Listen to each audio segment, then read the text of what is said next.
തോന്നുന്നു? System failure ആണ്, system ശരിയാക്കാൻ വേണ്ടിയിട്ടാണ് ഞാൻ വന്നതെന്ന് പറഞ്ഞ കെ മുരളീധരനൊക്കെ ഇപ്പോൾ എവിടെയാണാവോ? യാതൊരു പ്രതികരണവും നടത്തിയിട്ടില്ല. ഈ കേരളത്തിൽ 2 ദിവസത്തിൽ 2 ഒറ്റപ്പെട്ട സംഭവങ്ങൾ കാരണം ഒരു കുരുവിന്റെയും ഒരു വാർദ്ധക്യത്തിലെത്തിയ ആളുടെയും ജീവനാണ് ഹോസ്പിറ്റലുകൾ എടുത്തത്. 52 വയസ്സുള്ള രാജേഷ് കുമാറിന്റെയും 1 വയസ്സുള്ള കുഞ്ഞിന്റെയും ജീവനാണ് എടുത്തത്. രണ്ടും 2 ഹോസ്പിറ്റലുകളാണ് മാത്രമുള്ളൂ. ഒന്ന് പ്രൈവറ്റ് ആണെങ്കിൽ മറ്റത് ജനറൽ ഹോസ്പിറ്റൽ. ഒന്ന് നെയ്യാറ്റിൻകരയിലാണെങ്കിൽ മറ്റത് പയ്യന്നൂരിലാണ് സംഭവം മാത്രമേ ഉള്ളൂ. നെഞ്ചുവേദനയെ തുടർന്ന് 52 വയസ്സുള്ള രാജേഷ് കുമാർ വരുന്നു ഡോക്ടറിനെ കാണാനായിട്ട്. തനിക്ക് അസഹ്യമായ നെഞ്ചുവേദന ഉണ്ടെന്ന് പറഞ്ഞിട്ടും കൂടി മനുഷ്യത്വം കാണിക്കാത്ത മൃഗങ്ങളെ പോലും നമ്മൾ ഇവരുടെ കൂട്ടത്തിൽ പെടുത്താൻ പറ്റുകയില്ല. മൃഗങ്ങളെക്കാൾ മോശമായ രീതിയിൽ പെരുമാറി അയാളോട് പറഞ്ഞു ക്യൂവിൽ പോയി നിൽക്കാൻ.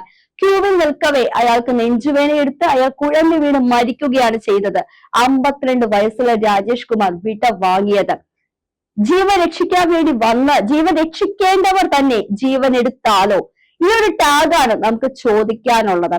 ഈ ഒരു പ്രശ്നത്തിൽ കുരുങ്ങി നെയ്യാറ്റിൻകര ജനറൽ ഹോസ്പിറ്റലിൽ വന്നത് വലിയ വിപത്താണ്. കാരണം അവിടെയുള്ള രോഗികൾ തന്നെ പറയുന്നത് അവിടുത്തെ ഡോക്ടേഴ്സ് എല്ലാം അരിവാൾ ചുറ്റിക നക്ഷത്രം നെഞ്ചോട് ചേർത്ത് വെച്ച് നടക്കുന്നവരാണെന്നാണ്. ഇതിന്റെ അർത്ഥത്തിൽ മറ്റൊരർത്ഥം കൂടിയുണ്ട്. ഇവിടെ പിൻവാതിൽ നിയമനം ഉണ്ടായോ? അതോ പാർട്ടിക്കാരുടെ ഒറ്റ പിൻബലത്തിൽ മാത്രമാണ് ഡോക്ടർ എന്ന പദവിയിൽ അവിടെ പലരും ഇരിക്കുന്നതെന്നാണ് നമുക്ക് ചോദിക്കാനുള്ളത്. എന്ത് തന്നെയാണെങ്കിലും അവിടെയുള്ള രോഗികളുടെ കൂടെ വന്ന ആളുകളെല്ലാം അമർഷത്തിലാണ്. ഇത് നടന്നത് നെയ്യാറ്റിൻകര ജനറൽ ഹോസ്പിറ്റലിലാണെങ്കിൽ ഇനി ഞാൻ പറയാൻ പോകുന്നത് 1 വയസ്സുകാരുടെ ജീവൻ എടുത്ത പയ്യന്നൂരിലെ ബേബി മെമ്മോറിയൽ ഹോസ്പിറ്റലിനെ കുറിച്ചാണ്. സ്റ്റിച്ച് ഇടാതെ തന്നെ കുഞ്ഞിന്റെ മുറിവ് ഉണങ്ങിയിരുന്നു. അനസ്തേഷ്യ നൽകേണ്ട കാര്യമുണ്ടായിരുന്നില്ലെന്നാണ് കുഞ്ഞിന്റെ അമ്മാവൻ പറയുന്നത്. 1 വയസ്സുകാരൻ ദേവാൻഷ് ശൗര്യയാണ് മരിച്ചത്.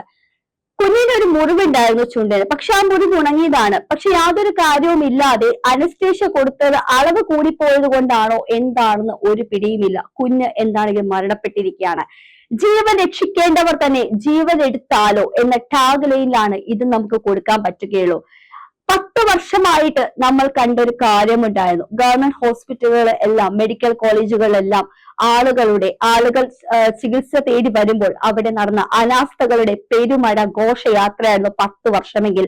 അതെല്ലാം മാറ്റാൻ വേണ്ടിയിട്ടാണ് ഞാൻ അധികാരത്തിൽ വന്നതെന്ന് പ്രസംഗിച്ചുള്ള കെ മുരളീധരന്റെ ഇപ്പോൾ എവിടെയാണ് അദ്ദേഹത്തിന്റെ വാക്കുകൾ എന്നാണ് പറയുന്നത്. പഴയതിനേക്കാൾ കൂടുതൽ സിസ്റ്റം ഫെയിലിയർ ആവുകയാണോ അതോ സിസ്റ്റം മൊത്തത്തിൽ തകരാറിലായോ എന്ന് ഒന്നും നമുക്കറിയില്ല. കാരണം കെ മുരളീധരൻ ഇപ്പോൾ നിലവിൽ പ്രതികരിച്ചിട്ടില്ല.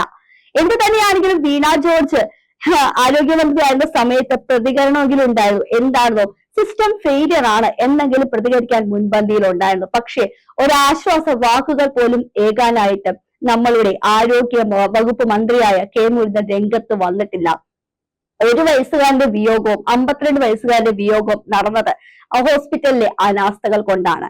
പബ്ലിക്കും പ്രൈവറ്റ് ഹോസ്പിറ്റലും തമ്മിലുള്ള വ്യത്യാസം തന്നെയാണ്. കാരണം ഗവൺമെന്റ് ഹോസ്പിറ്റലാണ് എല്ലാം മോശമാകും എന്ന് പറയുന്നവർ പ്രൈവറ്റ് ഹോസ്പിറ്റലിലും ഒട്ടും മോശമല്ലാത്ത സാഹചര്യമാണ്. ഇങ്ങനെയാണ് നമ്മുടെ പോക്കെങ്കിൽ നമ്മൾ എവിടെയാണ് ജീവൻ അപകടത്തിലായാൽ ചികിത്സയെ തേടാൻ പോകേണ്ടത്?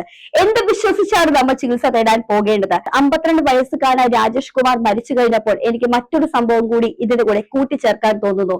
കഴിഞ്ഞ വർഷം ഇതേ സെയിം അവസ്ഥ തന്നെയാണ് ഒരു തിരുവനന്തപുരം മെഡിക്കൽ കോളേജിൽ ആൻജിയോഗ്രാം ചെയ്യാൻ വന്ന വേണുവിനെ നിങ്ങൾ ആരും മറന്നു കാണുകയില്ലല്ലോ.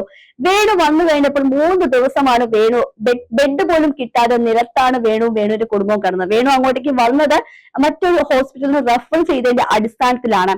തനിക്ക് ആൻജിയോഗ്രാം ചെയ്യാൻ തനിക്ക് നെഞ്ചുവേദനയോട് പറഞ്ഞിട്ടും കൂടി ആരും തിരിഞ്ഞു നോക്കിയില്ല. വേണുവിന്റെ ഒരു കോൾ റെക്കോർഡ് ഉണ്ട്. ഒരു സുഹൃത്തിന് അയച്ചു കൊടുത്ത ഒരു വോയിസ് ക്ലിപ്പ് ഇപ്പോൾ അവൈലബിൾ ആണ്. അതിൽ പറയുന്നുണ്ട് പട്ടിക്ക് കൊടുക്കുന്ന പരിഗണന പോലും മനുഷ്യൻ ഇവിടെ കൊടുക്കുന്നില്ല. ജീവൻ വേണമെങ്കിൽ ആരും ഇങ്ങോട്ട് വരരുത്. നിർഭാഗ്യവശാൽ അത് അയച്ചതിന്റെ പിറ്റേ ദിവസം വേണു ഈ ലോകത്തൊന്നും വിട പറഞ്ഞു. ചികിത്സ ലഭിക്കാതെ അദ്ദേഹം മരണപ്പെടുകയാണ് ചെയ്തത്. മെയിൻ സ്ട്രീം മാധ്യമങ്ങളെല്ലാം തിരുവനന്തപുരം മെഡിക്കൽ കോളേജിന്റെ അനാസ്ഥ വെളിപ്പെടുത്തിയതാണ്. അവിടെ പോയി കണ്ട് വെളിപ്പെടുത്തിയതാണ്.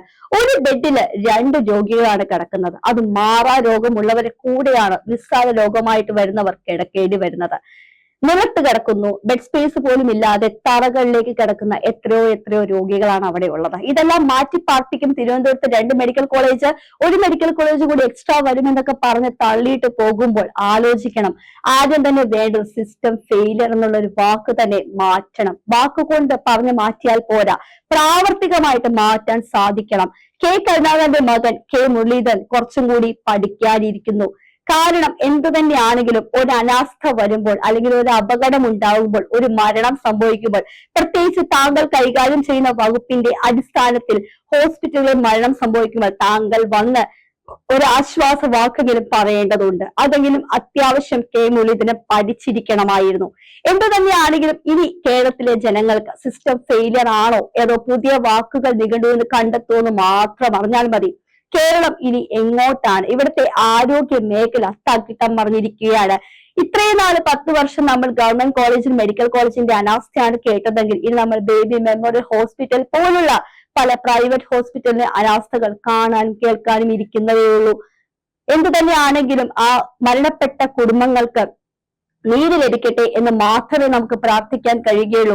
ഇനി ഒരു ജീവൻ ചികിത്സ തേടി വന്ന് ചികിത്സ ലഭിക്കാതെ മരണപ്പെടാതിരിക്കട്ടെ, അല്ലെങ്കിൽ പിഴവ് സംഭവിച്ച് മരണപ്പെടാതിരിക്കട്ടെ എന്ന് മാത്രം നമുക്ക് ആഗ്രഹിക്കാം.